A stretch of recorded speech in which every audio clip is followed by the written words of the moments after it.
গরমই পড়ছে দেশ, আরও 3 দিনের হিট অ্যালার্ট। রোববার থেকে স্কুল কলেজ খুলে দিতে চায় মন্ত্রণালয়। যুদ্ধ কোনো সমাধান দিতে পারে না বললেন প্রধানমন্ত্রী। রোহিঙ্গা সংকট সমাধানে আসিয়ানকে ভূমিকা রাখার আহ্বান। মার্কিন মানবাধিকার প্রতিবেদনের অভিযোগ ভিত্তিহীন বলছে ঢাকা, উৎসগুলোর গ্রহণযোগ্যতাও প্রশ্নবিদ্ধ।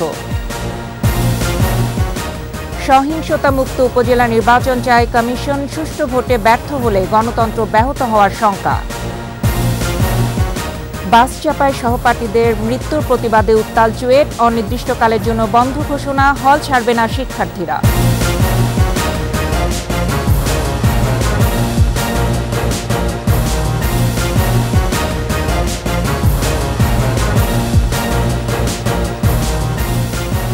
শুনছিলেন ফার্স্ট সিকিউরিটি ইসলামী ব্যাংক পিএলসি সংবাদ শিরোনাম। সন্ধ্যা 4টার 21 সংবাদে প্রত্যেককে আমন্ত্রণ জানাচ্ছি আমি ফারজানা আখি। দর্শক, 21 টেলিভিশনের সংবাদ একই সাথে সরাসরি দেখতে পাবেন আমাদের ফেসবুক পেজ www.facebook.com/2124 অনলাইনে। এছাড়া সংবাদে আরও থাকছে। 700 বছর ধরে চলছে হাইকোর্ট মাজারের লঙ্গরখানা। বছর জুড়েই দুস্থ মানুষের জন্য খাবারের আয়োজন।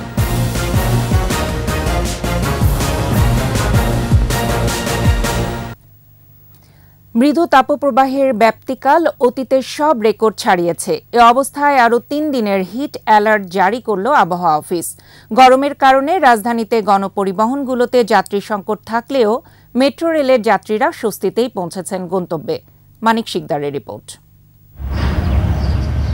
দেশের সর্বোচ্চ তাপমাত্রার রেকর্ড ছিল 1972 সালের 18 মে রাজশাহীতে 45.1 ডিগ্রি সেলসিয়াস।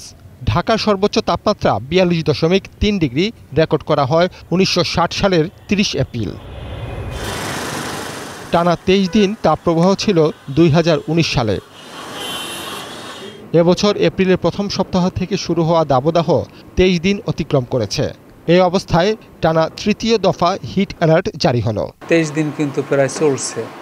সুতরাং আরও কয়েকদিন যদি অব্যাহত থাকে তাহলে এই প্রি মনসুন সিজনের এপ্রিল মাসের তাপপ্রবাহের ব্যক্তিকাল এটি মনে হয় অতীতের সকল রেকর্ড ছাড়িয়ে সে পূর্ণমাত্রার শক্তিমাত্রা নিয়ে মাস জুড়েই অব্যাহত থাকবে।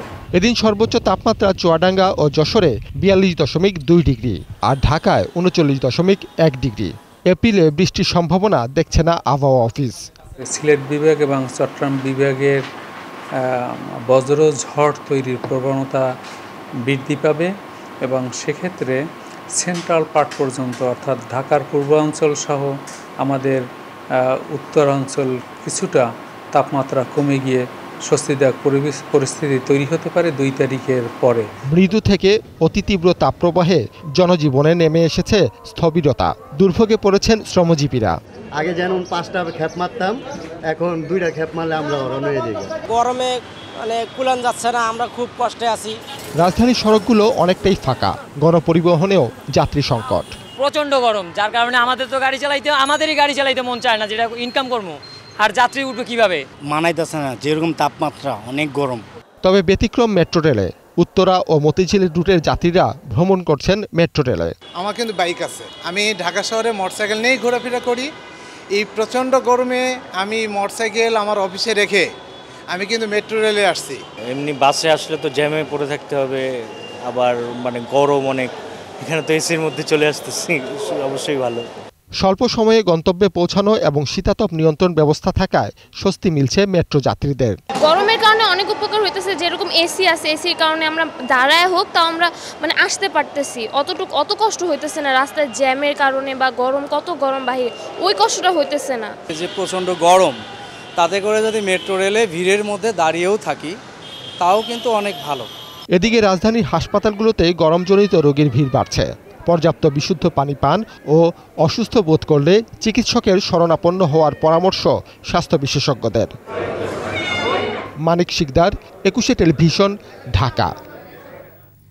তাপপ্রবাহ চললেও আর ছুটি না বাড়িয়ে 28 এপ্রিল থেকে স্কুল কলেজ খোলার প্রস্তুতি নিচ্ছে শিক্ষা মন্ত্রণালয়। ক্ষতি পোষাতে 4 মে থেকে শনিবারও শ্রেণী কার্যক্রম রাখার পরিকল্পনা মন্ত্রণালয়ের। তবে পরবর্তী নির্দেশ না দেয়া পর্যন্ত অ্যাসেম্বলি সহ শিক্ষার্থীদের শ্রেণী কক্ষের বাইরে সব কার্যক্রম বন্ধ রাখার নির্দেশ দেওয়া হয়েছে। প্রণব চক্রবর্তী রিপোর্ট। ভয়াবহ দাবদাহে পুড়ছে দেশ। দেশের বিভিন্ন স্থানে পারদ উঠেছে 42 ডিগ্রি সেলসিয়াসের ওপরে। প্রচণ্ড গরমে গেল এক সপ্তাহ বন্ধ শিক্ষা প্রতিষ্ঠান। তাপপ্রবাহ কমার কোনো লক্ষণ এখনও নেই। নতুন করে আরও এক দফা হিট অ্যালার্ট জারির মধ্যেই শিক্ষা মন্ত্রণালয় জানালো 28 এপ্রিল রোববার থেকে খুলছে স্কুল কলেজ। শিক্ষা মন্ত্রণালয়ের ব্যাখ্যা, দেশের সব স্থানে তাপমাত্রা সমান নয়, তাই গেল এক সপ্তাহে শিক্ষার্থীদের ক্ষতি পোষাতে 4 মে থেকে শনিবারও শ্রেণী কার্যক্রম চালাতে চায় মন্ত্রণালয়। তবে অ্যাসেম্বলি সহ শ্রেণীকক্ষের বাইরে শিক্ষার্থীদের কোনো কার্যক্রম না রাখার নির্দেশনাও দিয়েছে শিক্ষা মন্ত্রণালয়। ঈদুল ফিতর ও নববর্ষের দীর্ঘ ছুটি শেষে 21 এপ্রিল শিক্ষা প্রতিষ্ঠান খোলার কথা ছিল। তবে তাপপ্রবাহের কারণে শিক্ষা প্রতিষ্ঠান এক সপ্তাহের জন্য ছুটি দেয়া হয়। প্রণব চক্রবর্তী, 21 টেলিভিশন, ঢাকা। তাপে পুড়ছে দেশ, সারা দেশেই বইছে তাপপ্রবাহ। এর মধ্যে 18 জেলায় তীব্র তাপপ্রবাহ। অসহ্য গরমে বিপাকে শ্রমজীবী মানুষ। শ্রমিক সংকটে পড়েছেন বড় চাষিরা। হাসপাতালগুলোতেও বেড়েছে গরমজনিত রোগীর সংখ্যা। প্রতিনিধিদের সহায়তায় আরও জানাচ্ছেন খুরশিদ আলম মুকুল। এপ্রিলের মাঝামাঝি থেকেই কোথাও মৃদু আবার কোথাও তীব্র থেকে অতি তীব্র তাপপ্রবাহ বয়ে যাচ্ছে। অসহ্য গরমে ওষ্ঠাগত জনজীবন। তাপপ্রবাহের গেটওয়ে যশোর ও চুয়াডাঙ্গায় বইছে তীব্র তাপদাহ। খেটে খাওয়া মানুষের দিন কাটছে চরম কষ্টে। বৃষ্টির জন্য কোষ্টা বুনতে আসছে না, ধান আমাকে পুড়ে যাচ্ছে। চুয়াডাঙ্গার হাসপাতালগুলোতে বাড়ছে নিউমোনিয়া, ডায়রিয়া সহ গরমজনিত রোগীর সংখ্যা। শুধু সদর হাসপাতালেই ভর্তি আছে শিশু, বৃদ্ধ সহ 400 রোগী।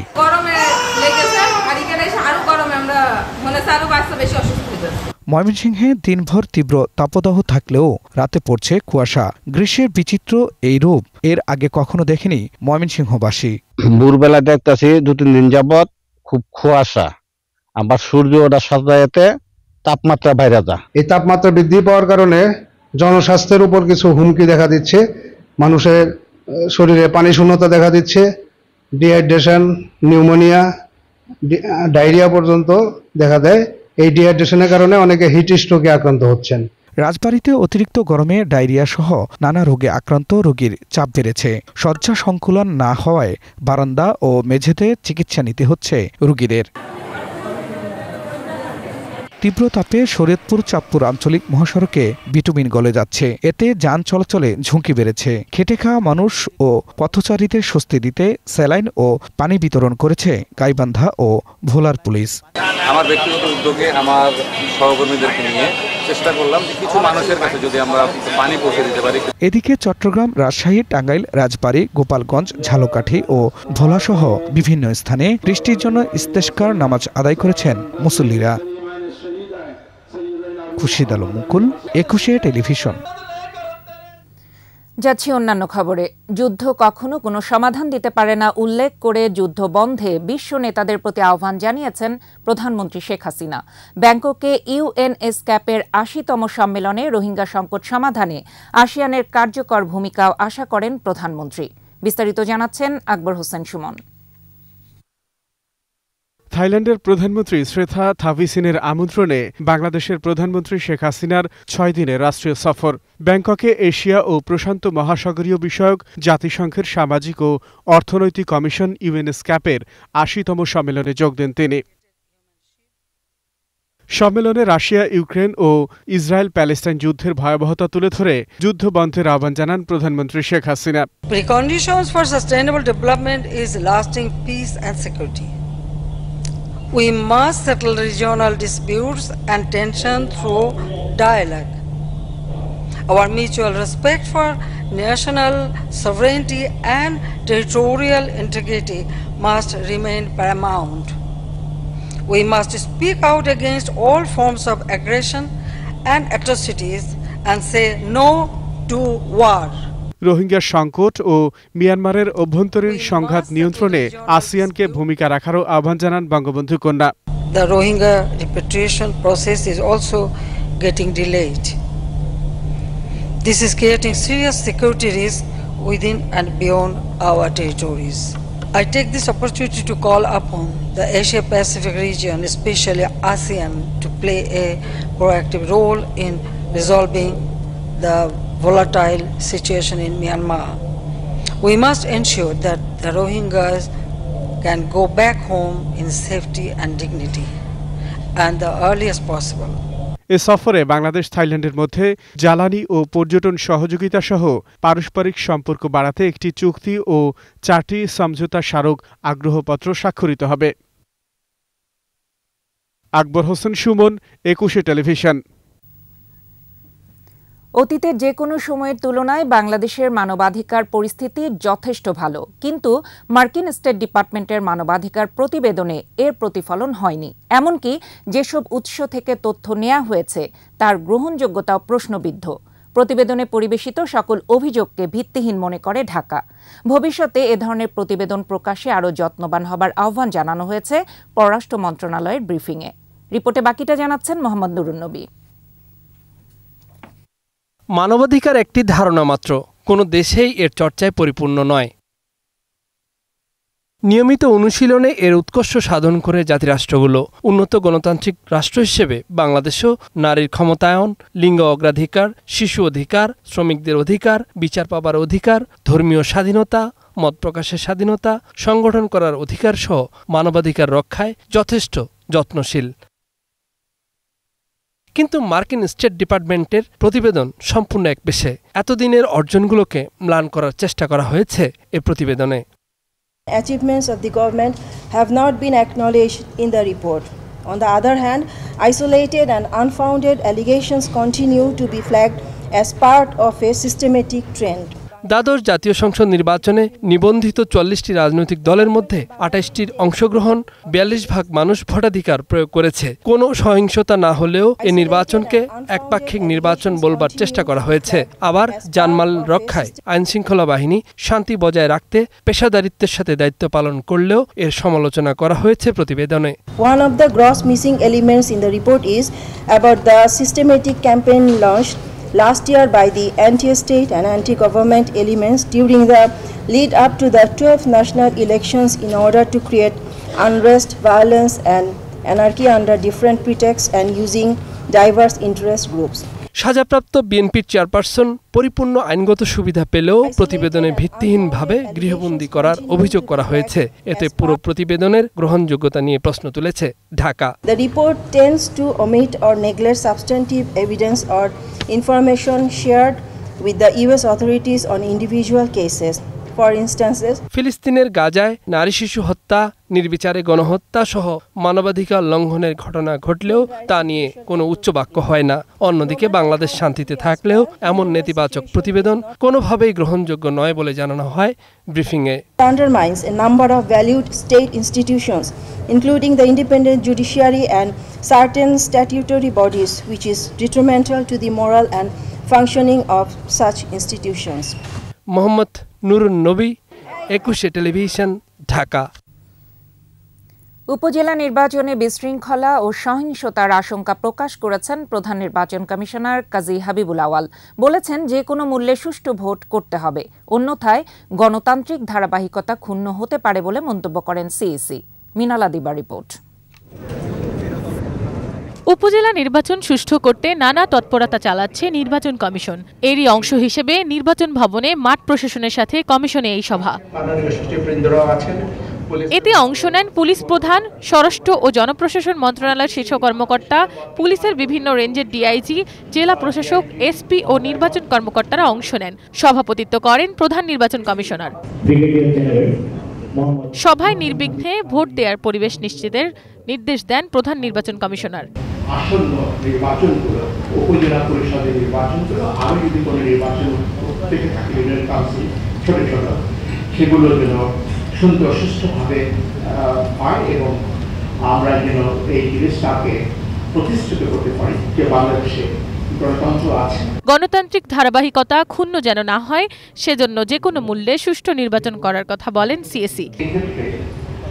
আমরা ব্যর্থ হই তাহলে আমাদের যে গণতন্ত্রের যে অগ্রযাত্রা যেটা দৃষ্টান্ত আপনারা প্রতিষ্ঠিত করেছেন বিগত 7ই মার্চের সাধারণ নির্বাচনে সেটাও ক্ষুণ্ণ হয়ে যেতে পারে। আমাদের নির্বাচনের মধ্যে হয়ে থাকে আবার ভোটাধিকার প্রয়োগ করতে পারি। পরে মাঠ প্রশাসনের কর্মকর্তাদের কথা শুনে নির্বাচন কমিশন। আপনাদের বক্তব্য আমাদের শুনতে হবে। মিনালা দিবা, 21 টেলিভিশন, ঢাকা। চট্টগ্রাম প্রকৌশল ও প্রযুক্তি বিশ্ববিদ্যালয় চুয়েট অনির্দিষ্টকালের জন্য বন্ধ ঘোষণা প্রত্যাখ্যান করেছে আন্দোলনরত শিক্ষার্থীরা। বিকেলে বিশ্ববিদ্যালয় একাডেমিক কাউন্সিলের সভায় ক্যাম্পাস বন্ধ করার সিদ্ধান্ত হয় এবং ছাত্রদের বিকেল 5টা এবং ছাত্রীদের শুক্রবার সকাল 9টার মধ্যে হল ত্যাগের নির্দেশ দেয়া হয়। তবে সংবাদ সম্মেলনে শিক্ষার্থীরা জানিয়েছে তারা হল ত্যাগ করবে না। সড়ক দুর্ঘটনায় 2 সহপাঠীর নিহত হওয়ার ঘটনার জের ধরে 4 দিন ধরে উত্তাল চুয়েট ক্যাম্পাস। প্রত্যেকটা হলের বিদ্যুৎ এবং পানির লাইন কেটে দেওয়া হয়েছে। তো এরকম সিচুয়েশনে আমরা আসলে অসহায়। আমরা শিক্ষামন্ত্রী এবং মাননীয় প্রধানমন্ত্রীর কাছে আমাদের আসলে আশ্রয় চাই। আমরা আমাদের এই অসহায়ত্বের সময় বিশ্ববিদ্যালয় প্রশাসনের একটা অযৌক্তিক সিদ্ধান্ত, আমাদের আন্দোলনকে ভিন্ন খাতে প্রসারিত করার একটা সিদ্ধান্ত। এই হল ব্যাকেন্ড আমরা মারি না। সময় হলো বিরতি। যখন ফিরছি তখন অন্যান্য খবরের সঙ্গে আরো যা থাকবে। দেশের অনেক পণ্যেরই জিআই সনদ লাভের সক্ষমতা আছে, মালিকানা পেতে মেধাস্বত্ব নেয়ার তাগিদ। দাবদাহে ঝরে পড়ছে আমের গুটি, চা গাছে আসছে না নতুন কুড়ি।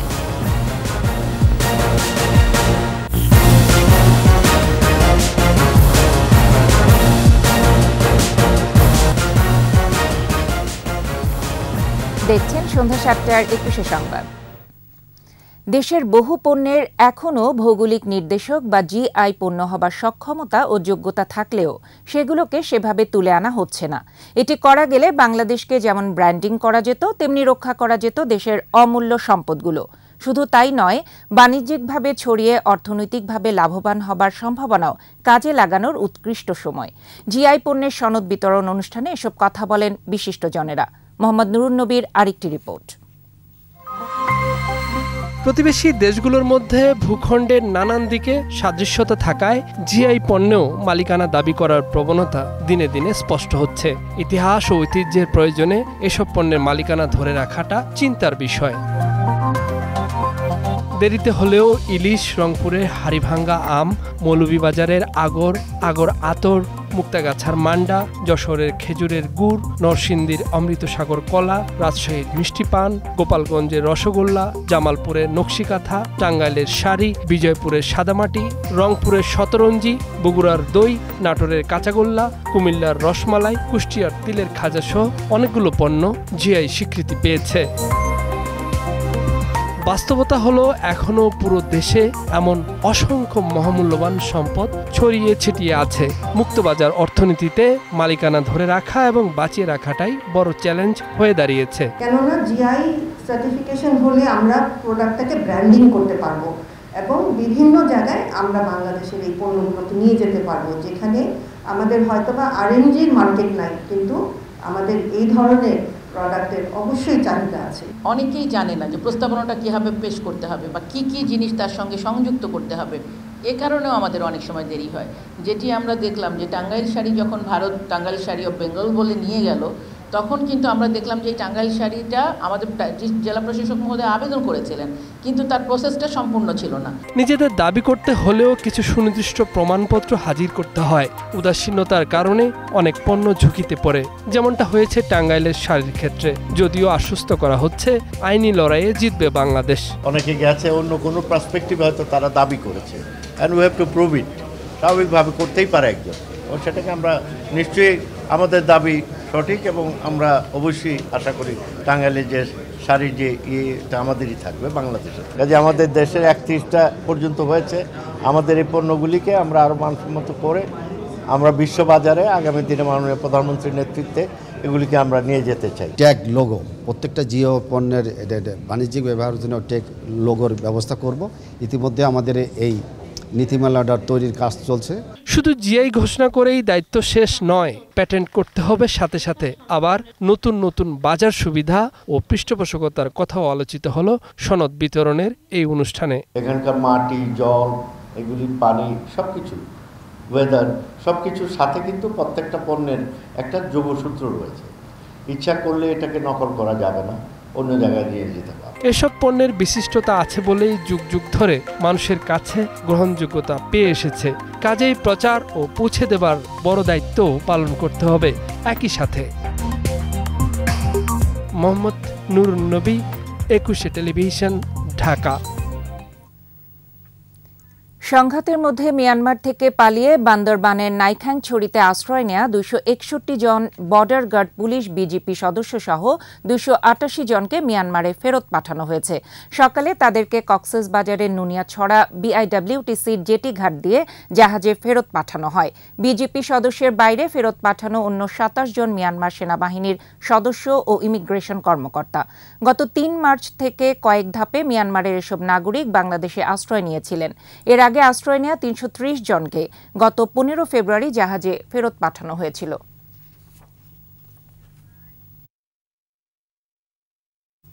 টানা দাবদাহে রাজশাহী ও চাঁপাইনবাবগঞ্জে ঝরে পড়ছে আমের গুটি। এরই মধ্যে অনেক বাগানের অন্তত 20% গুটি ঝরে গেছে। ফলে এবার ফলনের লক্ষ্যমাত্রা অর্জন নিয়ে সংশয় দেখা দিয়েছে। দুশ্চিন্তায় বাগান মালিকরা, আর বিপুল অর্থ লগ্নি করে লোকসানের শঙ্কায় ব্যবসায়ীরা। রাজশাহী ও চাঁপাইনবাবগঞ্জ প্রতিনিধি তথ্য ও ছবিতে মাসুম আলিসার রিপোর্ট। বৈশাখের শুরু থেকে তাপদাহে পুড়ছে রাজশাহী অঞ্চল। এক সপ্তাহ ধরে এ অঞ্চলে তাপমাত্রা থাকছে 40 ডিগ্রি সেলসিয়াসের ওপরে। ফলে ঠাঠা পড়া রোদে সৃষ্টি হয়েছে চরম বৈরী আবহাওয়া। মৌসুমের শুরুর দিকে ভালো মুকুল এলেও ঘন কুয়াশা আর হালকা বৃষ্টিতে প্রথম দফায় ক্ষতিগ্রস্ত হয় আম।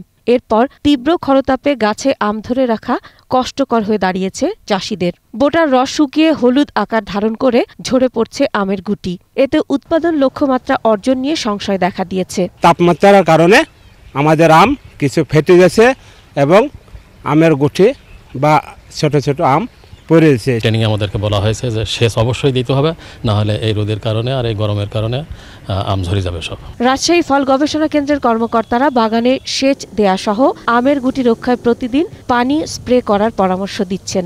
বিশেষ করে সেচ দিবে হচ্ছে আপনার সকাল 8টার আগে অথবা সন্ধ্যার দিকে, বিকালে যখন মাটিটা ঠান্ডা থাকবে তখন পর্যাপ্ত পরিমাণে সেচ দিবে। আমাদের যে লক্ষ্যমাত্রা ধরা হয়েছিল এই বছর লক্ষ্যমাত্রা অর্জন করা আমাদের পক্ষে সম্ভব হবে না। রাজশাহীতে এবার 19,602 হেক্টর জমিতে আমের চাষ হয়েছে। এখান থেকে আম উৎপাদনের লক্ষ্যমাত্রা ধরা হয়েছে 2,60,000 মেট্রিক টন। এদিকে প্রতিকূল আবহাওয়ায় চাঁপাইনবাবগঞ্জেও বিপর্যস্ত আমের বাগান। কৃষি বিভাগ বলছে মৌসুমের শুরুতে মুকুল ফুটেছে প্রায় 90%। এতে ব্যবসায়ীরাও বিপুল অর্থ লগ্নি করেন আম বাগানে। কিন্তু টানা দাবদাহে ঝরে যাচ্ছে আমের গুটি। লোকসানের শঙ্কায় দিশেহারা আম চাষি ও ব্যবসায়ীরা। যেহেতু আম কম, সেহেতু আমরা কাঙ্ক্ষিত অর্থনৈতিক অর্জনটা হবে না। সার দেওয়া হয়েছে, পানি দেওয়া হয়েছে, তাও আম ঠিক মতন টিকায় নিয়ে যাচ্ছে না। ব্যবসায়ীদের শঙ্কা, বৈরী আবহাওয়ায় এবার আম উৎপাদন 50% নেমে আসতে পারে। আমের ফলনও মনে করেন খুব খারাপ, মানে বৃষ্টি নাই, আম মনে করেন ঝরে পড়িয়েছে। সেচ প্রকল্পে যে মোটরের সাহায্যে পানি দিচ্ছি। স্থানীয় উদ্যানতত্ত্ব গবেষণা কেন্দ্র ও হর্টিকালচার সেন্টারের কর্মকর্তারা জানান, গুটি ঝরে যাওয়া রোধে গাছের পরিচর্যায় চাষিদের পরামর্শ দিচ্ছেন তারা। এই খরার প্রভাব যদি না আসতো তাহলে হয়তো সেখানেও কাঙ্ক্ষিত ফলন আমাদের আমরা আশা করতেছিলাম। 7 থেকে 10 দিন অন্তর অন্তর সেচ প্রয়োগ করার জন্য এবং সেচ প্রয়োগের পরে মালচিং করার জন্য। চাঁপাইনবাবগঞ্জে এবার আম উৎপাদনের লক্ষ্যমাত্রা ধরা হয়েছে 4,52,525 মেট্রিক টন। মাসুম আলিসা, 21 টেলিভিশন। এদিকে প্রচণ্ড তাপদাহে চা গাছে আসছে না নতুন কুঁড়ি। কোথাও কোথাও পুড়ে গেছে গাছ, আবার কোথাও গাছে দেখা দিয়েছে লাল রোগ। মৌসুমের শুরুতেই গরমে কমে গেছে চা পাতা ফলনের গতি। মৌলভীবাজার প্রতিনিধি বিকুল চক্রবর্তী রিপোর্ট জানাচ্ছেন রত্না জামান। যে সময় নতুন পাতায় চা শ্রমিকদের হাত ভরে যাওয়ার কথা, সেই সময়ে নতুন কুঁড়ির রোগাক্রান্ত পাতা তুলে ফেলতে হচ্ছে শ্রমিকদের। পাতা কম থাকায় প্রতিদিনের 24 কেজি পাতাও উঠাতে পারছেন না তারা। প্রচণ্ড দাবদাহের প্রভাবে মৌলভীবাজার জেলার 92টি চা বাগান ক্ষতিগ্রস্ত।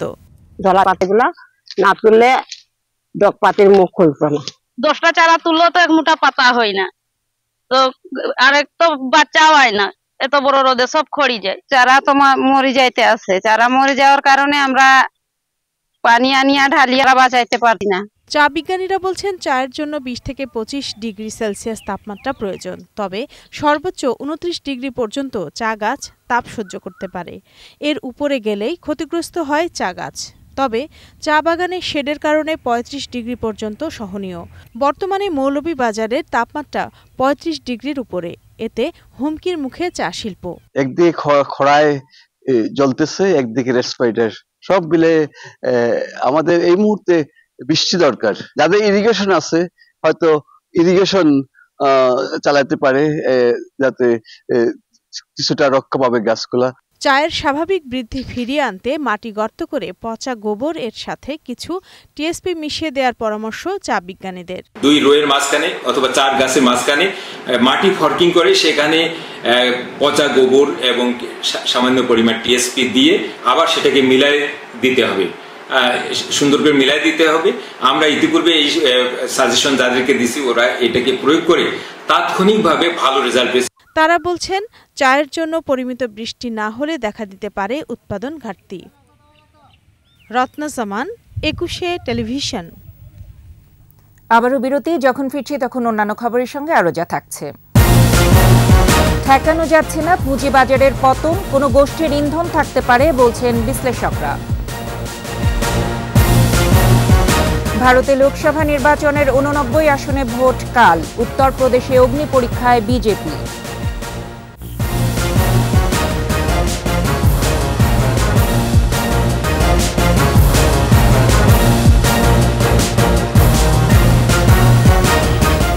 সন্ধ্যা 7টায় 21 সংবাদে আবারও আমন্ত্রণ। প্রায় 700 বছর ধরে চলছে হাইকোর্ট মাজারের লঙ্গরখানা। একবেলা পেট ভরে খাবার পেতে দুপুরে মাজারের চত্বরে থাকে ছিন্নমূল মানুষের ভিড়। ঈদ, নববর্ষ সহ সারা বছরে এসব ঘর বাড়িহীন পথের মানুষের খাবারের ব্যবস্থা করে হাইকোর্ট মাজার ও মসজিদ প্রশাসন কমিটি। শাকির আরজু রিপোর্ট।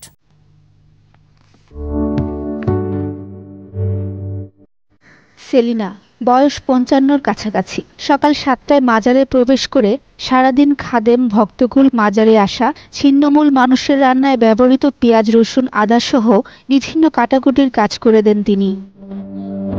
এই কাজ স্বেচ্ছায় করেন, অর্থের বিনিময়ে নয়। তবে মাজার থেকে দুবেলা খাবার পাচ্ছেন, এতেই সন্তুষ্ট হাইকোর্ট মাজারে 26 বছর কাটিয়ে দেয়া সেলিনা। আমার স্বামী আবার জুয়া নেশা আসলো, ওই জুয়া খেলে তো ঘর ভাড়া রাখতে পারতো না, পরে হাইকোর্ট মাজারে নিয়ে আসছে। খাজা বাবার দোয়া যেভাবে আসছে আল্লাহর কাছে অনেক হাজার শুকরিয়া, খালি বাড়ির অভাব আর কিছুর অভাব নাই। সেলিনার মতো এখানে স্বেচ্ছায় শ্রম দেয়া ভক্তের সংখ্যা অগণিত, যাদের নিজেদের ঘর বাড়ি নেই, মাজারই তাদের ঠিকানা।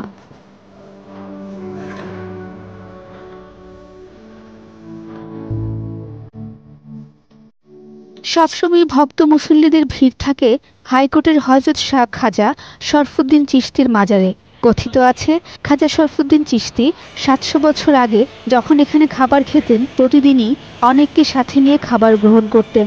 তখন থেকেই ব্যবস্থাপনা চলে আসছে।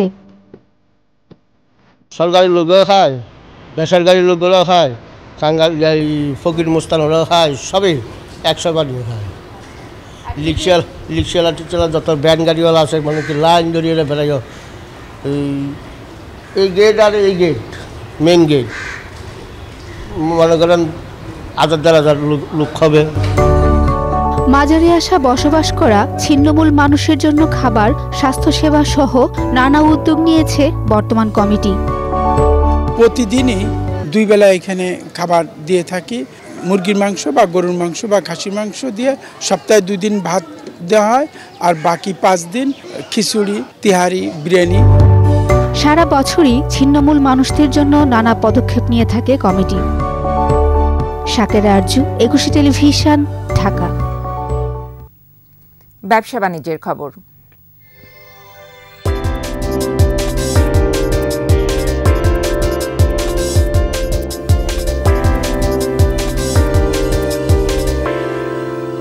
শেয়ারের দাম কমার সর্বোচ্চ সীমা 10 থেকে 3% নামিয়ে এনেও পতন ঠেকানো গেল না। সপ্তাহের শেষ দিনেও বড় পতন হয়েছে দেশের পুঁজিবাজারে। বিশ্লেষকদের ধারণা, বড় কোনো কারণ ছাড়াই এমন দরপতনের পেছনে কোনো গোষ্ঠীর হাত থাকতে পারে। সাধারণ বিনিয়োগকারীদের দৃঢ়তার সাথে এদের মোকাবেলা করার পরামর্শ তাদের। মেহেদী হাসানের রিপোর্ট। পুঁজিবাজারের দরপতন থামছেই না, টানা পড়ছে সূচক, কমছে লেনদেনও। ঢাকা স্টক এক্সচেঞ্জের সূচক নেমে এসেছে প্রায় 3.5 বছর আগের অবস্থানে। এমন বাস্তবতায় বিনিয়োগকারীদের ক্ষতি কমাতে বৃহস্পতিবার থেকে শেয়ারের দরপতনের সর্বোচ্চ সীমা কমিয়ে 3% করে নিয়ন্ত্রক সংস্থা বিএসইসি। কিন্তু কাজের কাজ কিছুই হয়নি। দিনের শুরুতেই ব্যাপক দরপতন হয় দেশের উভয় স্টক এক্সচেঞ্জে। অধিকাংশ শেয়ার হয়ে পড়ে ক্রেতাহীন। এক পর্যায়ে প্রায় 100 পয়েন্ট কমে যায় সাধারণ সূচক। তবে দিন শেষে পতনের মাত্রা কিছুটা কমে আসে। শেষ পর্যন্ত সূচক কমে 60 পয়েন্ট। বাজার বিশ্লেষকরা বলছেন, দরপতনের সর্বনিম্ন সীমা বেঁধে দেয়া খুব ভুল কিছু হয়নি, কিন্তু এখন যে কোনো ইস্যুকেই দরপতনের জন্য কাজে লাগানো হচ্ছে। এর পেছনে একটা গোষ্ঠীর হাত থাকতে পারে বলে ধারণা তাদের। আজকে 3% সার্কিটটাকে তারা কাজে লাগাচ্ছে। এমনিতে কিন্তু আজকে ছাড়াও কিন্তু এর আগের দিন 4% 5% বেশিও কিন্তু বাজার পড়ছিল। তখন কিন্তু তারা ব্যাপারটাকে ধরেন ক্যাশ কোডের শেয়ারেও কিন্তু আপনার এক কোড থেকে আরেক কোডের শেয়ার নিয়ে কিন্তু শেয়ারের দাম কমানো হচ্ছে। জাস্ট প্রাইস লেভেলটা নামানোই হচ্ছে একটা প্ল্যান। তাহলে এই যে সার্বিক আয়োজন, তার মধ্যে অন্যতম একটা কারণ হচ্ছে যে আমাদের নতুন যে চেয়ারম্যানের যে মেয়াদের ব্যাপারটা আছে, সেই মেয়াদের ব্যাপারে এখনো কিন্তু যেহেতু কোনো প্রজ্ঞাপন জারি হয়নি, এইটাকে একটা গ্রুপ কাজে লাগানোর চেষ্টা করছে। শেয়ারের সর্বনিম্ন মূল্য সীমা বা ফ্লোর প্রাইস তুলে দেওয়ার পর টানা কয়েকদিন বেড়েছিল সূচক। দৈনিক লেনদেন হচ্ছিল প্রায় 2000 কোটি টাকা। সেই সময় প্রাতিষ্ঠানিক বিনিয়োগকারীদের সমর্থনেই এটা সম্ভব হয়েছিল। এখনকার দরপতন ঠেকাতে প্রাতিষ্ঠানিক বিনিয়োগকারীদের ইতিবাচক ভূমিকা জরুরি। ফ্লোর তোলার পরপরই 1700 কোটি টাকার আমরা ভলিউম হতে দেখেছি। তখন একটা সাপোর্টের কথা আমরা ধরে নিলেও এরপর কিন্তু আস্তে আস্তে সাপোর্টটা প্রত্যাহার করা হয়েছে। তাহলে তখন যদি সাপোর্টটা না দিয়ে এই যে এখন যে অবস্থাটা ম্যাসিভ একটা কারেকশনের মধ্যে দিয়ে বাজার যাচ্ছে, সাপোর্টটা এখন দিলে কি হতো যে একটা সত্যিকার প্রাইস লেভেলে চলে আসতো, এখান থেকে বাউন্স ব্যাক করতো। সাধারণত এপ্রিল মাসে তালিকাভুক্ত কোম্পানিগুলোর প্রথম ও তৃতীয় প্রান্তিকের আর্থিক প্রতিবেদন প্রকাশ করে। তাই মে মাসের শুরুতেই বাজার ইতিবাচক ধারায় ফিরতে পারে বলে আশা সংশ্লিষ্টদের। মেহেদী হাসান, একুশে টেলিভিশন, ঢাকা। আর এরই সাথে শেষ করছি সন্ধ্যা 7টার 21 সংবাদ। তবে যাবার আগে ফার্স্ট সিকিউরিটি ইসলামী ব্যাংক পিএলসি সংবাদ শিরোনামগুলো জানাচ্ছি আরো একবার। গরমে পড়ছে দেশ, আরো 3 দিনের হিট অ্যালার্ট। রোববার থেকে স্কুল কলেজ খুলে দিতে চায় মন্ত্রণালয়। যুদ্ধ কোনো সমাধান দিতে পারে না বললেন প্রধানমন্ত্রী। রোহিঙ্গা সংকট সমাধানে আসিয়ানকে ভূমিকা রাখার আহ্বান। মার্কিন মানবাধিকার প্রতিবেদনের অভিযোগ ভিত্তিহীন বলছে ঢাকা, উৎসগুলোর গ্রহণযোগ্যতা প্রশ্নবিদ্ধ। সহিংসতামুক্ত উপজেলা নির্বাচন চায় কমিশন, সুষ্ঠু ভোটে ব্যর্থ হলে গণতন্ত্র ব্যাহত হওয়ার শঙ্কা। এবং বাস চাপায় সহপাঠীদের মৃত্যুর প্রতিবাদে উত্তাল চুয়েট, অনির্দিষ্টকালের জন্য বন্ধ ঘোষণা, হল ছাড়বে না শিক্ষার্থীরা। সর্বশেষ খবর জানতে ডায়াল করুন 2021 নম্বরে, আর ভিজিট করুন 21-tv.com এই ওয়েবসাইটে। এছাড়া ফেসবুকে লগ ইন করতে পারেন facebook.com/2124 অনলাইনে। পরবর্তী সংবাদ রাত 9টায় দেখার আমন্ত্রণ রইল। 21-এর সাথেই থাকুন।